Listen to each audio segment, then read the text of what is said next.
오늘 제목을 제가 좀 줄이면 좋겠네요. 오직 진리를 위해서만. 오직 진리를 위해서만. 오늘 뭐 본문 말씀이 좀 잘못됐나 그렇게 생각하실 수 있는 분들도 계실지도 모르겠습니다. 왜냐면은 진리 침례교의 슬로건이기 때문에 이 구절이. 그래서 제가 어떤 구절을 삼아서 본문 삼아서 말씀을 전하면 좋을까 이렇게 생각하다가 눈에 들어온 구절이 이제 진리 침례교의 이 슬로건인 이 구절을 가지고 이제 말씀을 준비했습니다. 먼저 이 자리를 허락하신 하나님께 감사드리고 또 불러주셔서 감사드립니다. 제가 최근에 어쨌든 제 인생에서 가장 닮고 싶은 분이 김영균 목사님이세요. 그래서 목사님과 사모님의 이런 여행 중에 제가 도움드릴 수 있어서 저도 매우 기쁘고, 그 전에 한 10여 년 그런 기간 동안에 저는 김영규 목사님이 뿔 달리신 그런 분인 줄 알았어요. 그래서 워낙에 그런 내용만 기울어진 운동장처럼 그런 가짜 뉴스에 저도 세뇌가 돼서, 목사님 인생에서 그런 기간이 오래되셨겠지만 저 역시도 목사님이 그런 분이신 줄 알다가 어느 장례식장에 제가 목사님 처음 뵙고는 깜짝 놀랐어요. 제가 알던 그런 분이 아니라 전혀 180도 다른 모습으로 정말 그 따뜻한 그런 성품을 가지고 이렇게 교제할 수 있는 시간이 있어서 그동안 나는 이분을 알지도 못하고 이분을 정말 그런 뿔 달린 악마처럼 그렇게 생각했구나. 그래서 너무 죄송해서 제가 솔직하게 목사님 제가 그동안 이렇게 알았습니다 했더니 뭐 대수롭지 않은 듯이 괜찮다고 그렇게 생각한 사람들이 많아서, 그래서 저 역시도 그 10년 동안의 그 세월 동안에 참 우리 마귀는 거짓의 아비잖아요. 그래서 이 거짓의 아비의 활동을 저 역시도 거기에 속아서 이렇게 같이 동참했던 그런 시간들이 있는데, 너무 죄송하다 그렇게 말씀드렸더니 따뜻하게 받아주셨고, 그래서 지금은 참 긴밀하게 이렇게 교제 나누고 제가 많이 그 성품을 닮고 싶어서 많이 이제 친하게 교제하는 그런 사이가 된 걸 참 감사하게 여깁니다. 그러니까 이렇게 참 교회 안에서도 이런 가짜 뉴스가 팽배한 거를 저 역시도 피부로 느끼고, 뭐 여기 계신 분들도 다 아시리라 그렇게 생각이 듭니다. 뭐 이렇게 한두 사람 건너가는 말 한 네다섯 명 건너서 다시 말이 돌아오면 전혀 다른 말이 돼서 돌아오기도 하죠. 예를 들면 저 가정의 부부가 좀 다퉜다더라, 사이가 좀 그렇다더라 이게 몇 명 거치면은 남편이 바람 폈대. 이건 뭐 전혀 상반된 얘기인데 실제로 최근에 저한테 들려왔던 얘기기도 하고서 교회 안에도 사실 이런 가짜 뉴스들이 많이 돌기가 마련입니다. 그러니까 교회 안에서도 이런 마귀의 역사가 일어나는 게, 그리고 더 활발하게 일어나는 게 우리가 이제 피부로 다 느끼는 것이죠. 그래서 진리가 중요합니다. 진실이 중요하고 참된 것이 무엇보다도 중요합니다. 진리의 정의를 제가 이제 좀 말씀드리면은, 제가 오늘도 이렇게 들어보니까 진리 침례교 이렇게 간판을 먼저 접하잖아요. 그러면 간판에 진리 침례 교회 이렇게 이제 간판, 이게 이제 이 교회의 이름입니다. 그래서 이 세 단어가 중요하죠, 다 키워드들이. 그래서 진리, 이 교회는 진리를 참 중요시 생각하는 교회인가 보다. 또 침례, 이 교회는 세례가 아니라 침례를 중요하게 생각하는 그런 교회인가 보다. 그래서 이런 중요 키워드들이 이제 이름에 들어가 있는 겁니다. 그래서 먼저는 이 지역교회를 허락하신 하나님께서 또 주신 이름이기도 하고, 그 뜻에 따라서 또 김영균 목사님 포함해서 여기 이 교회를 개척하신 분들의 그런 세운 그 목적을 가지고 세운 교회가 바로 진리침례교회라고 생각합니다. 제가 예배 전에 여기 혹시 이 교회가 오래됐는데 개척 멤버가 남아 있으신가요? 이렇게 이제 제가 어떤 형제님께 여쭤봤더니 있으시다 그러더라고요. 그래서 참 대단하다 그렇게 생각이 듭니다. 거의 한 30년 다 됐죠, 교회 역사가. 그래서 제가 특히 제가 알고 있는 이 진리 침례교회는 또 빠질 수 없는 완벽한 킹제임스 성경과 함께했고, 또 대한민국 킹제임스 성경 번역 역사에 사실은 그 산 증거로 진리 침례교회와 또 김영균 목사님이 계시기 때문에 참 저도 이런 자리에 설교하는 것을 굉장히 영광으로 생각합니다. 여기 앉아 계신 분들은 뭐 어떤 여정을 가지고 이 자리까지 오셨는지 모르겠지만 그 사정은 다 달라도 하나님께서 감사드려야 하고 자부심을 느껴도 좋을 것 같습니다. 천국에는 구름 같은 많은 증인들이 있습니다. 성경 기록에 따라서 그래서 우리가 나중에 생이 다해서 하나님께서 우리를 부르신 그날에 셋째 하늘에 올라가서 천국에 가면은 만약에 미리 와 있던 증인들이 우리에게 와서 진리 침례교회 출신이라면서요, 천국에서도 유명합니다, 이런 얘기 들으면 얼마나 좋겠어요. 그죠? 그런 교회를 만드셔야 되는 거예요. 그런 교회를 만드셔야 되는 거예요. 그래서 그 증인들이 그 진리 침례교회가 세상에서는 모르지만 천국에서는 유명합니다, 이런 얘기를 들으면 얼마나 좋겠어요. 그런 교회를 여기 앉아 계신 분들이 만드셔야 되는 거예요. 그런 소리를 듣는 그런 교회가 되길 저는 기원합니다. 자, 진리란 단어는 영어로 이제 truth이란 단어로 씁니다. 우리 보통 학교 다닐 때 배운 단어로 번데기 발음이라고 하죠. 뜨라는 th 발음. 그래서 전문 용어로는 이제 치간음, 그래서 이빨 사이에 들어가는 치간음, 또 마찰음, 이런 전문 용어로 쓰입니다. 영어 음성학에서는. 제가 왜 이 말씀을 드리냐, 트루트라고 하는 이 단어, 이렇게 치간음으로 형성되어 있는 이런 단어들이 하나님을 생각하고 하나님을 연관시킨 단어들이 꽤 많아요. 생각보다. 탄생, birth, 죽음, 사망, death, 그죠? 우리가 사는 지구, earth, 믿음, faith, 그죠? 이 모든 걸 포괄하는 진리, truth. 그래서 이런 단어들을 통해서도 우리가 하나님을 찾을 수 있고 그 메시아를 찾을 수 있고 이런 것들을 세상에서도 얼마든지 예수님에 대한 증거들을 찾을 수 있는데, 한 사례를 하나 더 드리면 우리가 학생들은 더 잘 알겠죠. 영어 문장 속에서 3인칭 단수가 등장하면 현재 동사가 막 버티지 못해요. 변형을 일으키죠. 3인칭 동사, 3인칭 주어가 등장하면 동사 변형이 일어나요. 킹제임스 성경은 2인칭 단수가 등장해도 동사 변형이 일어나요. 왜 그래요? 메시아가 이 땅에 등장하면은 견디질 못하는 거예요. 산이 낮아지고, 아니면 예수님 초림 때도 이분이 등장하면 예루살렘에 큰 소동, 이스라엘에 큰 소동이 일어났던 것처럼 영어 문장에서도 이런 변화들이 일어나는 것을 예수님이 증거로 남기시고, 너희가 이런 걸 통해서도 나를 발견해라. 로마서 1장 19절 20절, 하나님을 알게 될 만한 것을 발견해라. 너희에게는 변명거리가 없다. 이렇게 이제 하나님이 알려주신 겁니다. 자, 진리는 거짓이 없고 100% 참 진실들만 모아놓은, 그렇게 이룬 완성체라고도 이렇게 설명드릴 수 있겠습니다. 진리들 안에서 또 이론들을 체계적으로 모아가지고 제시한 것을 또 다른 단어로는 교리라고도 얘기를 하죠. 그래서 진리가 굉장히 중요하고 여긴 거짓이 없는 겁니다. 그래서 세상에서 사전이나 백과사전의 정의로도 세상 사람들도 어떻게 이 진리란 단어를 인식하냐, 진리는 곧 하나님의 말씀이다, 이렇게 인식을 해요. 사전적 정의로도. 그래서 동격으로 진리는 하나님의 말씀과 동격으로 세상에서도 인식하는데 이것만으로는 좀 부족하죠. 왜 그래요? 이거는 세상에서는 상대적 진리라는 게 있잖아요. 당신도 옳고 나도 옳고, 너 그렇게 생각해? 너도 맞아. 나는 이렇게 생각하는데 나도 맞아. 근데 이거는 성경이 말하는 진리가 아니죠. 성경은 절대적인 진리를 강조합니다. 맞습니까? 하나님의 절대적인 권위, 하나님의 절대적인 권능, 하나님의 절대적인 진리여야만 돼요.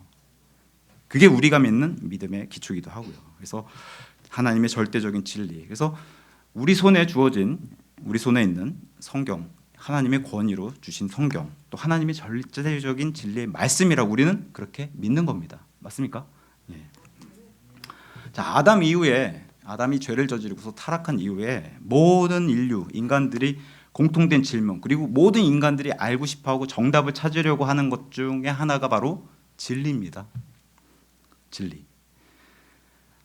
요한복음 18장 38절에 빌라도 총독이 이 인류의 위대한 질문을 하죠. 요한복음에만 기록되어 있어요.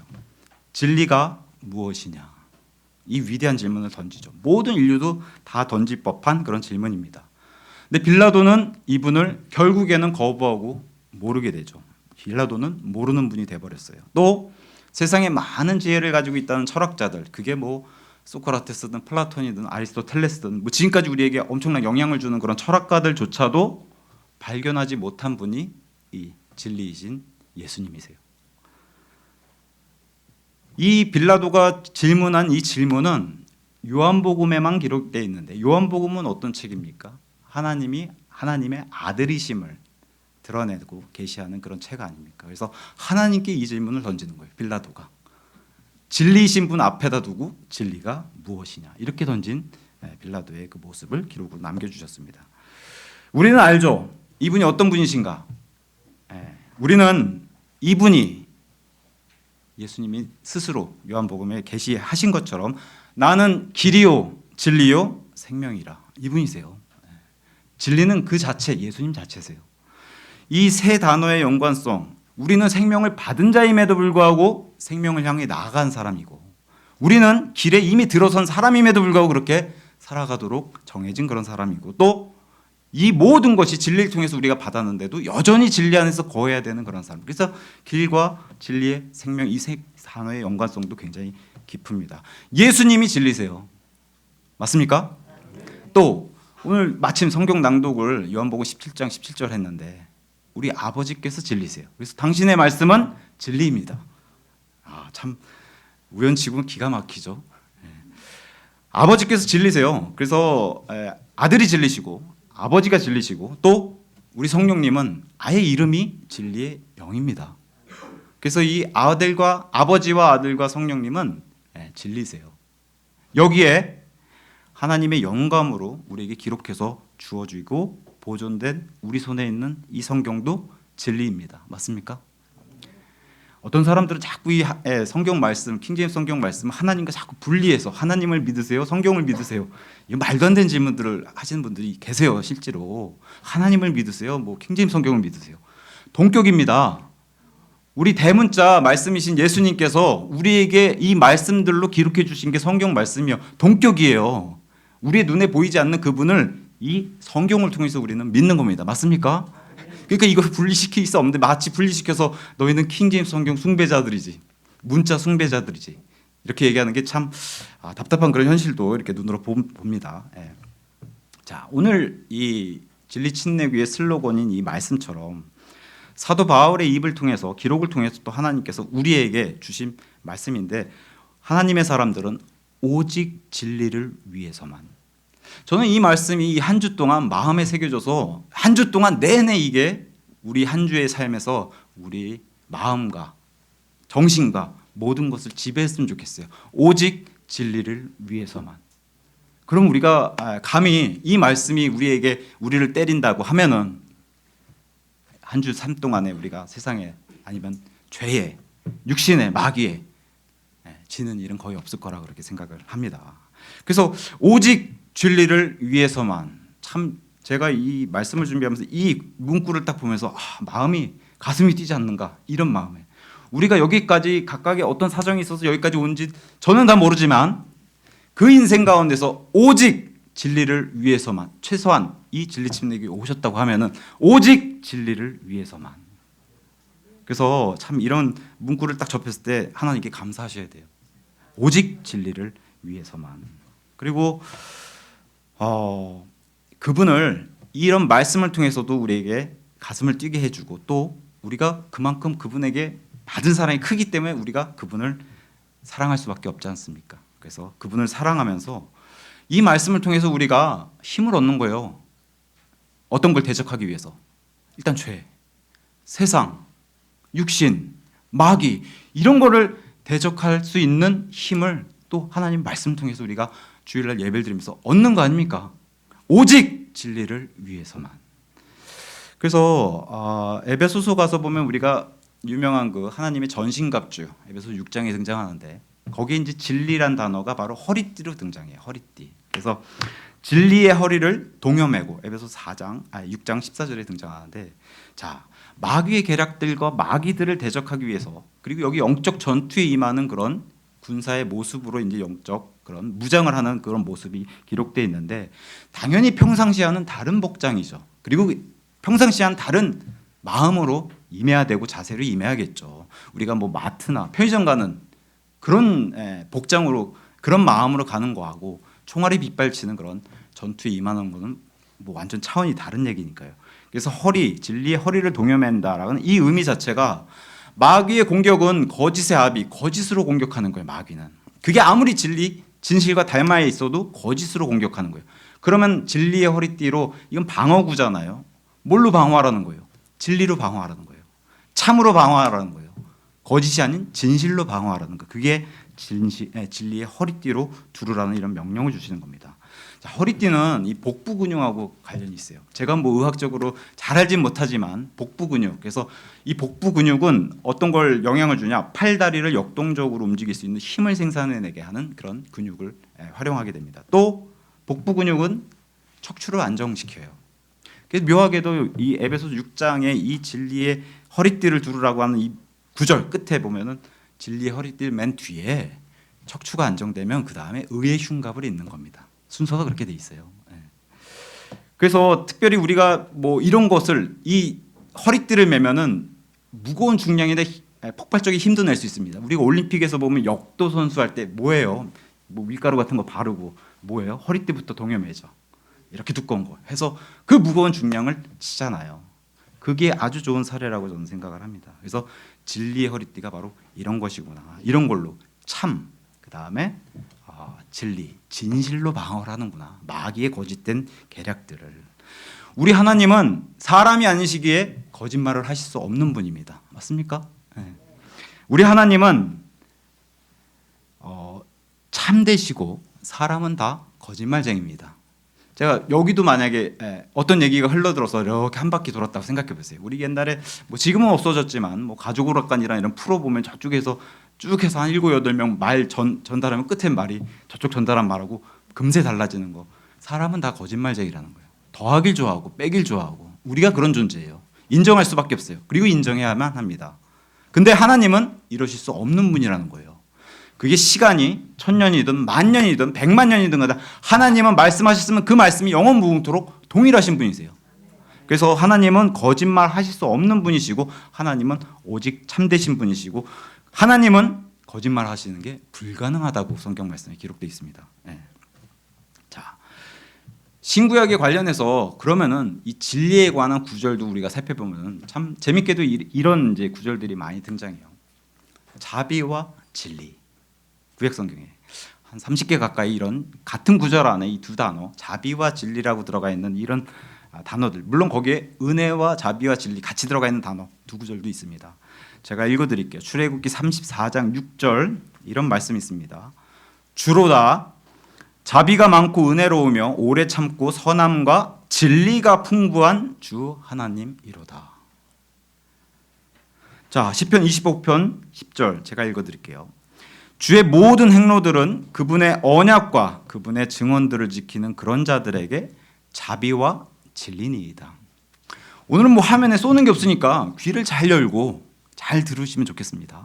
자, 시편 86편 15절 오 주여 당신께서는 연민으로 가득하시고 은혜로우시며 오래 참으시고 자비와 진리가 풍성하신 한 하나님이시니이다. 마지막 시편 115편 1절 오 주여 영광을 우리에게 돌리지 마소서. 우리에게 돌리지 마소서. 당신의 자비와 당신의 진리로 인하여 오직 당신의 이름에만 영광을 돌리소서. 구약엔 우리가 뭐 자비란 그런 정의를 우리가 딱 살펴봤을 때 우리가 마땅히 받아야 돼요. 마치 우리의 의무처럼. 우리 의무가 마치 지옥에 가야만 하는 그런 의무를 진 것처럼 마땅히 지옥의 형벌을 받아야 돼요. 이 지옥의 영벌을 받아야 돼요. 근데 이걸 면하게 해주는 하나님의 호의가 자비잖아요. 그래서 이런 구절들을 살펴봤을 때 자비와 진리, 그래서 구약에서는 특별히 자비를 강조하는 것처럼 보여요. 근데 이게 우리가 알다시피 창세기서부터 하나님이 땅과 아담을 통해서 인류의 저주를 주시고 말라기 맨 끝에 구절로 저주로 끝난 그것을 우리는 구약시대에 말씀 기록을 통해서 보여주시는데 신약 시대를 열러 오시면서 완전히 분위기가 뒤바뀌죠. 뭐예요? 자비란 단어가 더 좋은 단어인 은혜로 대체되잖아요. 그래서 은혜와 진리, 우리가 다 알다시피 요한복음 1장 14절 17절 이건 정확히 제가 읽어드릴게요. 그런즉 그 말씀이 육신이 되어 우리 가운데 지내셨으니 우리가 그분의 영광을 보았는데 아버지의 독생자의 영광이라 은혜와 진리가 충만하였더라. 이분은 17절 이는 율법은 모세에 의하여 주어졌으나 은혜와 진리는 예수 그리스도에 의하여 왔기 때문이라. 완전 다른 시대, 훨씬 좋은 시대를 열어주시기 위해서 신약시대는 은혜와 진리라는 단어를 썼어요. 은혜는 우리가 받을 자격이 없어요. 근데 어떻게 해요? 하나님께서 우리에게 주시는 하나님의 사랑. 그래서 은혜는 선물이란 단어도 동시에 등장하기도 하죠. 선물로 주시는 게 바로 은혜라고 얘기해요. 자격이 없는데. 하나는 마땅히 받아야 되는데 안 주시는 것을 자비라고 얘기해요. 하나는 우리가 받을 자격이 없는데도 주시는 것을 은혜라고 얘기해요. 자, 구약에서는 자비와 진리, 제가 이렇게 강조를 했죠. 신약에서는 은혜와 진리를 강조해요. 공통적인 게 있죠. 진리는 안 빠져요. 그죠? 진리는 안 빠져요. 진리가 공통으로 들어가 있는 게 참 의미심장합니다. 그래서 우리가 구약에서 또 신약에서 이런 마치 히브리서 11장의 믿음의 사람장처럼 진리의 전당에 많은 하나님의 진리편에 선 사람들이 많이 있어요. 성경 기록자들도 많고 많은 그런 사람들이 있습니다. 대표적으로 제가 구약에서는 히스기야를 들고 왔는데, 히스기야 기도, 이 눈물의 기도, 열왕기하 20장 3절에 이 히스기야가 눈물의 기도로 어떤 기도를 드렸냐? 진리 안에서 완전한 마음으로 하나님 앞에서 살아간 것을 기억해 주옵소서 하고 눈물의 기도로 자기 삶을 연장받았어요. 뭐라고요? 진리 안에서 자기는 이렇게 살았다는 것을 하나님께 고백드리고 하나님이 인정해 주셨어요.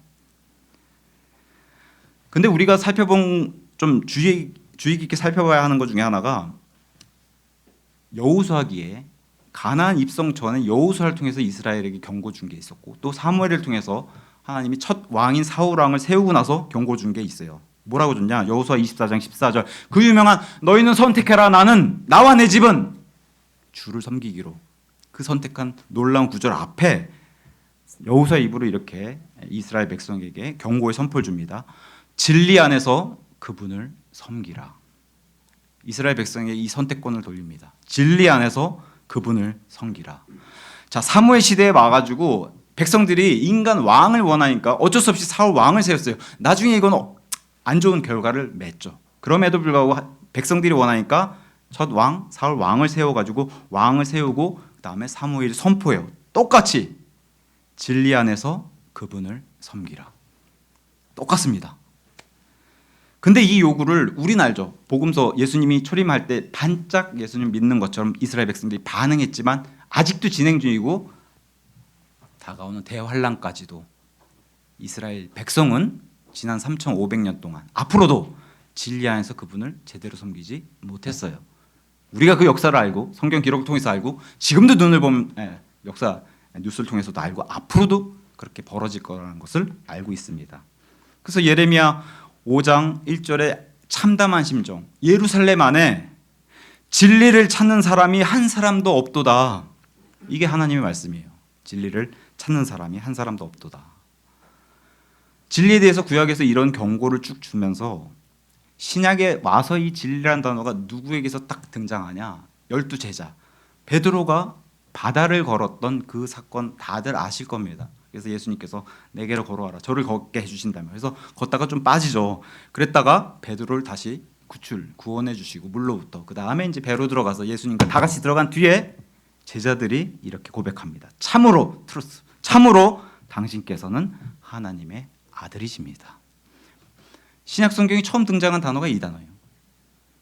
그 다음에 예수님이 감탄하고 놀랬던 수로페니기아 가나안 여인, 그 빵 부스러기 먹겠다고 예수님께 간청했던 그 여인, 다들 아실 겁니다.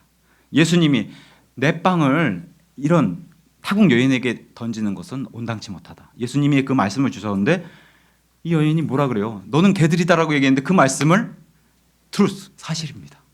그래서 예수님이 감탄을 하죠. 야, 이렇게 믿음이 큰 사람이 없도다 한 그 여인. 이게 두 번째 등장한 트루스예요. 진리. 자, 구약에서 진리를 거부한 이스라엘 백성들의 이 사례들, 그 다음에 신약에 들어와서 은혜의 시대를 열어주시면서 진리를 받아들인 사람들에 대한 기록을 잠시 살펴봤는데, 우리 역시도 이 진리를 통해서 자유를 얻은 사람들입니다. 맞습니까? 진리를 통해서 또 예수님을 향유하고 예수님의 모든 것을 향유하는 그런 믿음 생활을 하는 그런 자들이에요. 제가 아까 아버지와 아들과 성령님이 진리라고 말씀드렸어요. 그분께서 하나님의 영감으로 보존해 주신 성경, 기록, 우리 손에 있는 성경도 진리입니다. 자, 이런 절대적인 진리, 제가 아까 말씀드린 절대적인 진리로 얻은 자유. 그래서 진리, 요한복음 8장의 진리가 너희를 자유롭게 하리라. 그 문맥상 거짓의 아비인 마귀에 대한 내용이 나오고 이 말씀이 등장하는데, 그러면 거짓의 아비로부터, 단순하게는 거짓의 아비로부터 우리가 자유롭게 진리를 통해서 받은 거예요. 맞습니까? 이분은 에베소서 1장 13절 진리의 말씀, 구원의 복음을 들은 후에 너희가 신뢰하였고 믿은 후에 거룩한 영으로 하나님의 인장을 받았다. 우리가 그런 상태라는 거예요. 이런 인장을 받은 뒤에는 누구도 건드릴 수 없는, 이게 다 뭘 통해서 왔다는 거예요? 진리를 통해서 온 겁니다. 그래서 요한복음 4장의 사마리아 여인을 만나셨을 때 예수님이 하신 말씀, 그분께 드리는 경배, 예배는 너무나도 이건 뭐 너무나 상식적으로 영과 진리 안에서, 더 자세히는 영 안에서 진리 안에서 경배드려야 된다. 당연히 영 밖이나 진리 밖에서 드리는 예배는 하나님이 안 받으신다고 그 하나님께서 직접 말씀하시는 거예요. 예수님께서. 얼마나 많은 교회들이 설사 성령님을 내주해서 간직하고 있다고 하더라도 마치 영 밖에 있는 것처럼 예배드리는 사람들도 많고, 진리 밖에서 예배드리는 것은 뭐 우리 눈에 너무 많이 보이니까요. 그런 교회는 영과 진리 안에서, 이렇게 강조하신 이 말씀 가운데서도 진리 안에서가 중요한 키워드로 뜹니다. 우리 믿음의 성장 어때요? 역시도 영과 진리 안에서 성장하는 거예요. 영과 진리 안에서.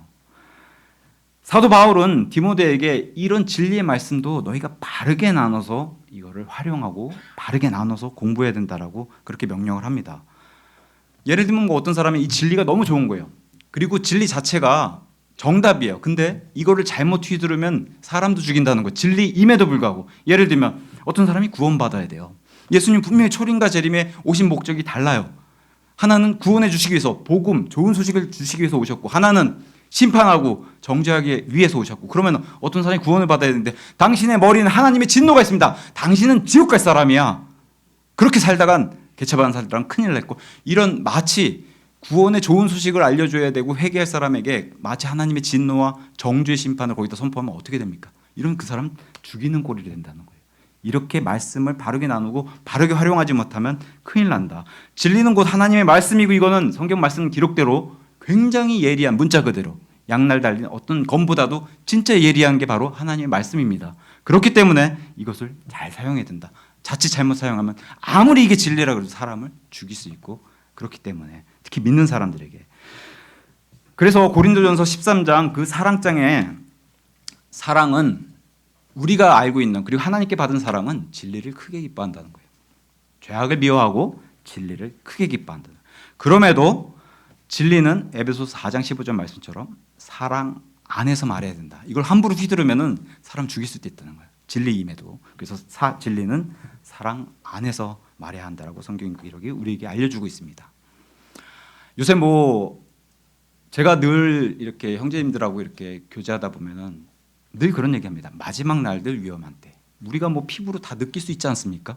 정말 이렇게 상식이 파괴되고 전쟁의 소문들이 그냥 파다하고, 우리 주변 국들뿐만 아니라 뭐 저 중동 지역은 더 할 거고, 이런 일들이 벌어지고, 또 기상 이유는 또 어때요? 뭐 최근에 뭐 스페인에 그 하루 동안에 1년치 강수량 계속 홍수가 벌어지고 사람들이 많이 죽고, 이런 일들은 뭐 이제 놀랍지도 않습니다. 뭐 사람들 쉽게 죽이는 거 뭐 그저 딸 가진 부모들은 이거 뭐 불안해서 살겠어요? 뭐 남자친구들이 맨날 와가지고 사람 죽이고 이러니까. 그러니까 이런 마지막 날들에 진리를 대적하는, 특히 이 세상을 다스리는 신인 마귀가 거짓을 가지고 세상을 다스리는, 또 마지막 때를 치닫는 이런 마귀 역사가 굉장히 횡포를 부리는 그런 시대에 우리는 살고 있습니다. 때가 다 됐어요. 이건 분명합니다. 자, 교회는 성경의 기록에 진리의 기둥과 터전이라고 하나님께서 말씀해 주셨어요. 근데 여기를 공격하려면, 우리가 건물을 무너뜨리려면은, 기둥을 공격하면은, 이건 뭐 우리가 삼손 같은 사람의 일화를 통해서 다 알 수 있죠. 기둥을 무너뜨리면은 교회 건물은 무너질 거예요. 교회를 무너뜨리는 데는 성경도 마귀도 똑같은 방법을 쓰는 거예요. 진리의 기둥을, 그 기둥을 잡고 있는 그 진리의 기둥을 무너뜨리면은 교회가 무너지는 것은 순식간이죠. 그게 바로 마귀의 전략이고 계략들이라는 거예요. 그래서 대표적으로 이런 진리가 결여되면 어떤 일이 벌어지냐. 그 유명한 구절이 디모데전서 6장 5절이에요. 진리가 결여된 채. 진리가 없으면요, 자, 이게 세상에서 벌어지고 안 믿는 사람들에게 벌어진 일이 아니라 교회 안에서 다 벌어진 일로 우리가 먼저 생각해야 되고 실제로 그렇습니다. 진리가 결여된 자들의 열매가 뭐예요? 일단 부패한 생각들을 가지고 진리가 결여된 채 이득이 경건이라고 얘기한 사람들이 등장한다는 거예요. 좋은 직장, 좋은 학교, 많이 버는 거, 건강한 거 이런 걸 추구하게 된다는 거예요. 현대 모든 역본들이 이걸 다 건드렸죠. 이 구절을. 안타깝게도 우리나라에서는 킹제임스 성경 번역본 중에 이 최악의, 전 세계에서 가장 최악의 번역본이 여기서 탄생하게 됩니다. 부패한 생각들, 진리가 결여되면 부패한 생각들, 이득이 경건이라고 얘기하는 이런 일들이 발생되고 또 비뚤어진 생각들, 말다툼이 일어나는 게 어디서요? 교회에서 먼저 일어난다는 거예요. 마귀가 이런 걸 가지고 공격한다는 거예요. 마귀의 계략들이 이런 거라는 거예요. 특별히 언제? 마지막 날들에, 위험한 때에. 디모데후서 3장 7절 항상 배우나 진리의 지식에는 결코 이를 수 없는 자들에 대해서 경고를 했는데 저와 여러분이 이런 자들이 되면 얼마나 비참합니까? 맨날 공부했는데도 돌아서면 까먹고 이러면 정말 비참한 자죠. 진리를 배웠는데 이룰 수 없는 자들. 교회에서 얼마나 많은 성경 지식들, 하나님의 좋은 지식들을 얼마나 많이 가르쳐줘요. 뭐 주일만 해도 그죠? 오전 2번 설교 말씀, 오후 성경 공부, 수요 예배, 그죠? 그럼에도 불구하고 진리를 배웠는데도 목사님이 그런 얘기 하셨었어? 이러면 이게 참 비참한 겁니다. 자, 디모데후서 3장 8절 그 예전 출애굽 당시에 모세를 대적해서 얀네스와 얀브레스라고 하는 이자들이 모세를 대적해서 하나님을 대적하고 이런 사람들이었는데 이와 비슷하게 이와 같이 진리에 저항하는 부패한 생각들에 속한 자들이 교회에 있다는 거예요. 믿는 사람들이요. 구원받은 사람들이 안에 이런 사람들이 있다는 거예요. 이런 쪽에 속하면은 비참한 겁니다. 또 이자들은 믿음에 관해서는 버림받은 자들이다. 이런 얘기 들으면 정말 비참하죠. 근데 생각보다 마귀가 교묘해가지고 자기가 속는 짓. 저 역시도 10년 동안 김용규 목사님 뿔 달린 사람으로 알고 있었던 거죠. 교묘합니다. 엄청난 계략들이고. 디모데후서 4장 4절 진리로부터 돌이킬 자들이 있다는 거예요. 교회 안에도 있다는 겁니다. 지어낸 이야기들로 자신들의 귀를 돌리는 자들. 이런 사람들은 자기 귀에 듣고 싶은 말로 선생을 쌓는 자들이라고 얘기해요. 베드로후서 2장 2절 많은 이들이 마지막 날들은 더하죠. 파괴적인 길들을 따르고 진리의 길이 악하게 언급되리라. 이게 마지막 날들의 특징이라는 거예요. 근데 어디서요?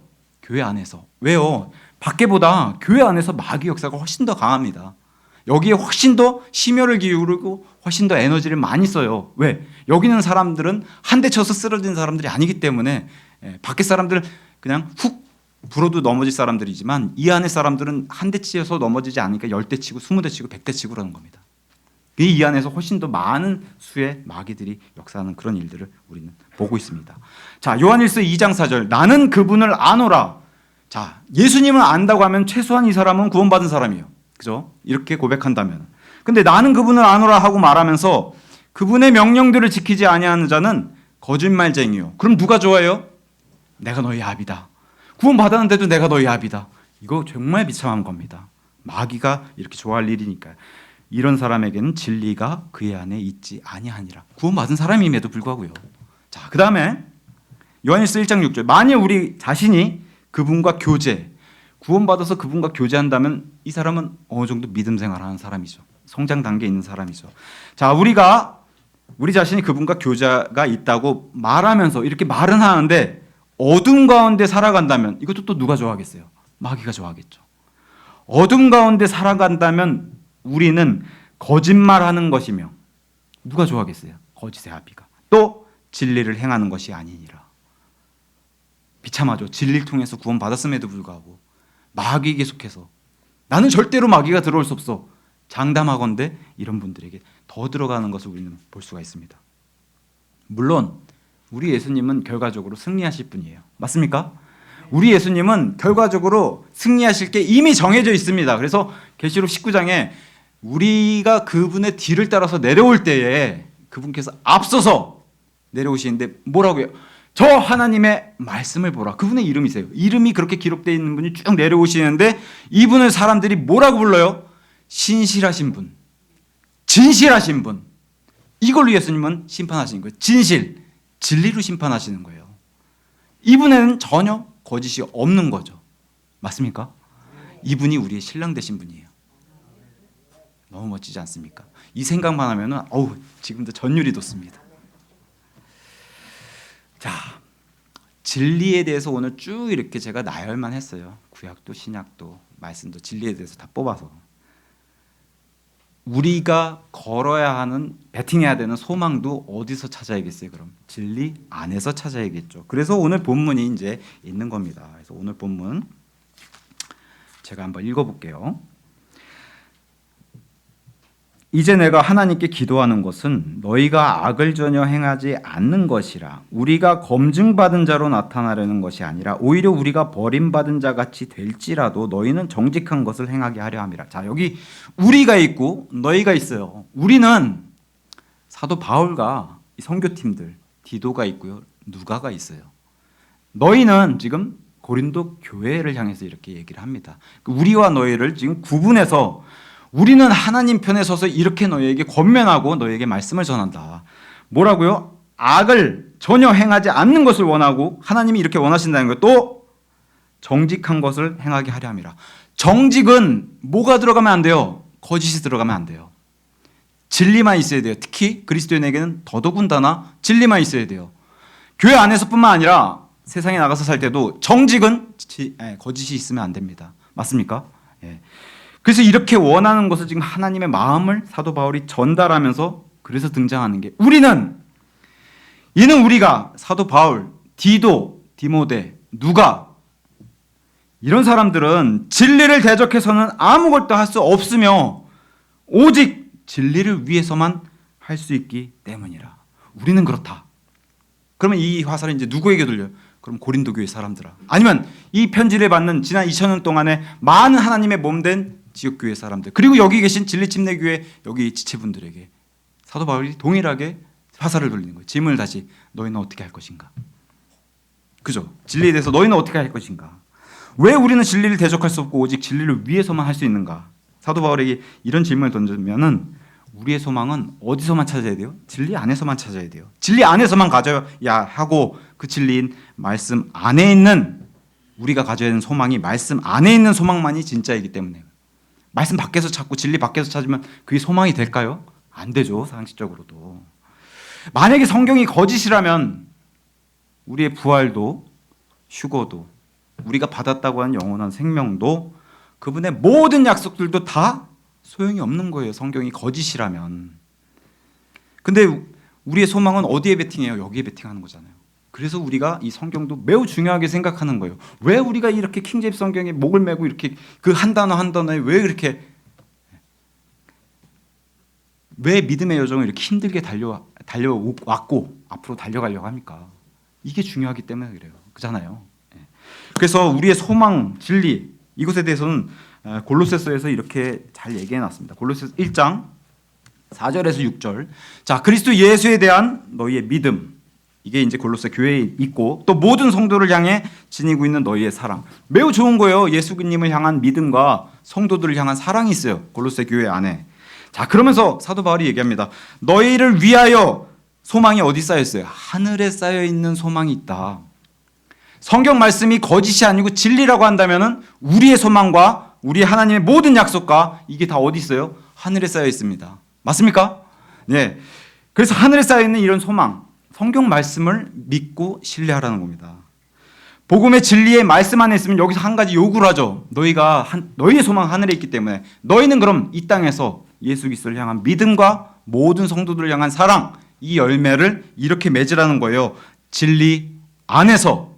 그래서 골로새서 1장 6절에 복음이 온 세상에 있는 것 같이 그것이 너희에게 이르렀느니라. 그런즉 그 복음이 열매를 내나니 마치 너희가 그것에 관하여 듣고 진리 안에서 하나님의 은혜를 알았던 그날 이후로 그것이 너희 안에서도 열매를 내는 것과 같으니라. 너희의 소망은 하늘에 있기 때문에 예수 그리스도를 향한 믿음과 모든 성도들을 향한 사랑이 어디서요? 진리 안에서 열매를 맺으라고 이렇게 사도 바울이 요구를 합니다. 여기서 끝나면은 조금 재미가 더 없을 것 같아요. 그래서 이 골로새 1장 27절 마지막 마무리, 1장을 마무리할 때 이렇게 얘기합니다. 성경에서 이 교회에게 알려준 7가지 신비 중에 하나를 여기서 밝혀요. 그리스도가 우리 안에 내주하고 있다. 자, 자, 이 신비 27절 하나님께서 이 신비의 영광의 부요함이 무엇인지를 이방인들 사이에서 성도들에게 알리기를 바라시느니라. 이 신비는 너희 안에 계신 그리스도, 저와 여러분 안에 있는 그리스도, 곧 영광의 소망, 이분이 우리의 소망 되신다. 우리 안에 계시다는 거예요. 이 신비는 하나님이 알려주셔야만 알 수 있는 거예요. 그걸 여기서 계시했어요. 골로새 교회에다가. 그러니 이런 진리의 말씀을 믿고 신뢰해라. 어디서요? 진리 안에서만. 여길 벗어나면 안 되는 거예요. 진리 안에서만. 자, 아까 이스라엘의 실패, 여호수아의 경고, 사무엘의 경고, 진리 안에서 그분을 섬기라.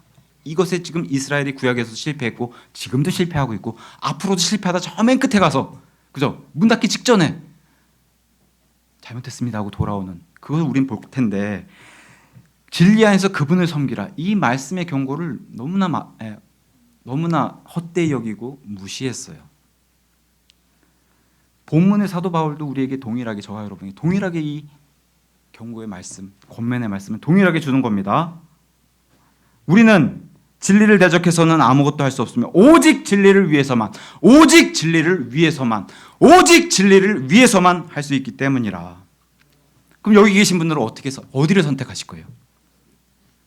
제가 시작할 때 이 말씀, 오직 진리를 위해서만, 이 말씀을 한 주 살아가길 원한다고 말씀드렸잖아요. 이 말씀이 마음을 때리면서 한 주 동안 죄에서 멀게 되고 세상과 육신과 마귀를 대적하는 오직 진리를 위해서만.